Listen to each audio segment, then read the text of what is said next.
গাজীপুরে ভূমিদস্যুদের সহায়তাকারী পুলিশের শাস্তি ও ভূমিদস্যুদের গ্রেপ্তারের দাবিতে মানববন্ধন, বিক্ষোভ মিছিল ও স্মারকলিপি প্রদান করেছে ভুক্তভোগী ৪৮টি পরিবার।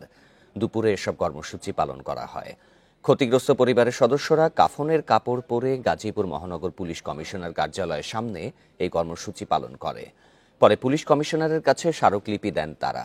ভুক্তভোগীদের অভিযোগ, কাশিমপুর গোবিন্দবাড়ি এলাকায় ৫ই আগস্টের আগে ভূমিদস্যু ও অস্ত্রধারী সন্ত্রাসীরা হত্যার উদ্দেশ্যে ৮ বার সশস্ত্র হামলা চালায়। পুলিশের কাছে অভিযোগ দিয়েও কোনো প্রতিকার পাচ্ছেন না তারা।